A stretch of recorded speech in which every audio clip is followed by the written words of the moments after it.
우리 후보자님, 그 SK 정치자금법 위반 사건 관련해서 이게 표적성이 짙다는 취지의 말씀을 좀 하셨고 억울하다는 취지의 말씀도 하셨지 않습니까? 이게 그 어떤 그 대선 자금 사건 이것과 뭐 연관이 되는 또 이런 측면도 있었던 사건 아닙니까? 네. 근데 그때 과거에 그 검찰이 대선 자금 사건들 수사할 때 그 관행을 보면은 그 대선 자금 사건은 다른 사건에 비해서 그 비난을 좀 덜 받았던 측면이 있었던 면도 있었던 반면에 당시에 수사검사들 얘기를 들어보면은 어떤 구체적인 자료를 가지고서 수사를 하는 것이 아니고 기업 관계자들을 불러서 계속 그 쪼아대는 방식으로 자백을 받아내는 이런 진술에 의존한 수사가 좀 있었습니다. 심지어는 그 노무현 대통령께서 어떤 그 당시에 그 민주당 쪽도 수사 대상이 될 때 했던 말씀 중에 하나가 그 당시에는 그 국민의힘이 아니고 신한국당이었을까요? 신한국당에서 받은 금액의 10분의 1이 나오면 내가 뭐 우리도 책임을 지겠다는 취지로까지 자신 있게 말씀을 했었는데 그때 검찰에서 그 10분의 1을 채워 10분의 1을 넘겨내기 위해서 그 목표를 세우고 너무 열심히 하는 바람에 우리 민주진영에서 검찰이 간이 뭐 배 밖으로 나왔다는 말이 이렇게 나올 정도로 대통령을 향해서 그 당시에 민주진영을 향해서 좀 강도 높은 수사를 펼쳤던 것이 사실입니다. 그래서 심지어는 액수 문제마저도 어떤 그 진술에 그 맞춰서 수사가 이루어졌던 이런 그 수사였다는 걸 생각을 한다고 한다면 그 금품을 전달한 경위라든가 그 당시에 뭐 영수증을 왜 발행하지 않게 됐는지라든가 그다음에 뭐 메일을 또 뭐 그것과는 또 별개로 아까 뭐 메일 내용에 보면은 무슨 취지라는 식으로 판결이 나온다고 했지 않습니까? 이것처럼 어떤 객관적 사실이 아닌 수사의 어떤 그 경위라든가 또 그 혐의 내용을 설명하는 이런 정황 이런 것들에 대해서는 얼마든지 검찰의 입맛에 맞게 그게 그려질 수 있었던 뭐 분위기였다는 걸 이걸 저는 좀 느끼고 있는데 아마 후보자께서도 그런 분위기를 알기 때문에 지금 표적성 수사했다고 말씀하는 것 아닐까 싶습니다. 어떻습니까? 아니 저는 그냥 있는 그대로 말씀드린 것입니다. 제가 저를 불렀던 수사검사가 이야기해주지 않으면 제가 알 수 없는 내용들이었습니다.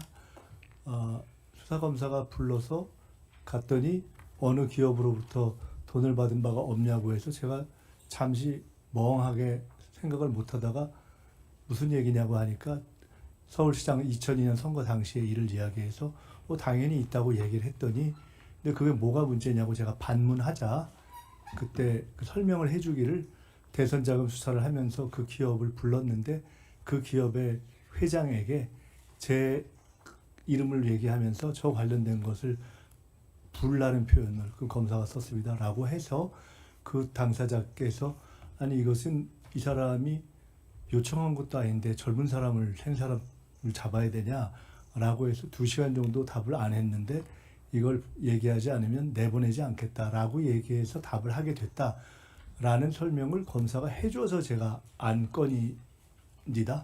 그렇기 때문에 제가 뭐 추정하거나 이런 것이 아니고 그렇게 듣지 않았다면 제가 이것이 그런 의미에서 정해놓고 물어서 그것을 범죄 요건을 맞췄다는 의미에서 제가 표적수사라는 표현을 쓴 것입니다. 예, 알겠습니다. 어쨌든 그 당시에는 어떤 그 금액을 그 확인하고 기소하고 유죄를 받는 과정에서 그 금액마저도 검사와 또 기업인들 사이에 또 뭐 진술 강요 행위 또 그걸 또 뭐 조정하듯이 그렇게 수사하는 분위기가 있었다는 것을 제가 수사 당사자로부터 수사 주체였던 검사로부터 직접 들은 적이 있기 때문에 그런 질문을 드렸던 것입니다.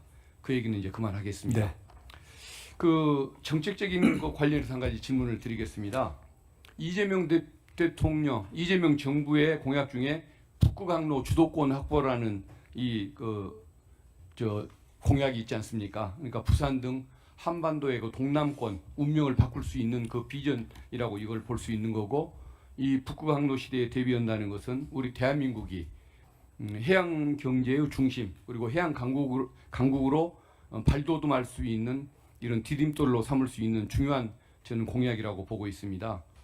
그래서 그런지 이재명 대통령께서 단순히 공약에 그치지를 않고 그것을 뒷받침하려는 의도라고 저는 보여지는데, 해양수산부를 지금 부산으로 옮기기로 했지 않습니까? 네. 그리고 또 국내 최대 해운사인 HMM 이 회사를 부산으로까지 함께 이전을 추진한다는 이런 방침까지 내놓았습니다. 강력한 실현 의지가 저는 느껴집니다. 그럼에도 불구하고 이게 워낙 그 스케일이 크고 어떤 또 광범위한 그 주제의 얘기다 보니까 국민들께는 피부로 잘 와닿지 않는 그런 측면이 있는 것 같습니다. 그런데 어쨌든 전재수 그 장관 후보자 지명된 분이 그 북극 그 항로 개척 추진위원회 위원장이었던 측면까지 생각한다면, 그 점까지 생각한다면 저는 이 공약에 대한 의지가 정부 차원에서 굉장히 강하게 표현되고 있다, 이렇게 좀 믿고 싶습니다. 그래서 저는 그 후보자께서 뭐 저보다도 훨씬 이 부분에 연구를 더 많이 하셨을 텐데, 아무튼 이것은 최소 10년 이상의 그 앞을 내다보고 추진해야 하는 그 대사업 아니겠습니까? 그래서 지정학적 요인도 따져야 하고 기후 환경적인 요인도 따져야 하고, 그리고 또 외교 통상적인 요인, 예를 들면은 러시아와의 어떤 외교 관계 이런 것들도 다 따져가면서 추진해야 할 큰 과제라고 생각을 합니다. 그래서 이 북극항로 시대에 대비하는 이 공약, 이 부분은 해수부에 맡길 주제가 아니고 뭐 대통령 직속으로든 국무총리 직속으로든 뭐 어떤 그 기구를 설치해서 책임감 있게 미래 비전을 보고 믿음감 있게 추진해야 한다는 생각이 드는데, 뭐 여기에 대한 의견. 결론부터 말씀드리면 대통령님과 제가 정식 취임이 되게 되면 말씀을 나눠서 박 의원님 말씀대로 대통령 직속 또는 총리 직속의 위원회에서 필요한 조율을 할 수 있도록 하겠습니다. 부산에 있어서 매우 중요한 문제여서 대통령님께서 후보 시절에 관심을 가지시기도 했고, 그러나 말씀처럼 이것이 굉장히 장기 과제이고 우리 마음대로만 할 수 있는 것이 아닌 외교 관련성이 있는 과제여서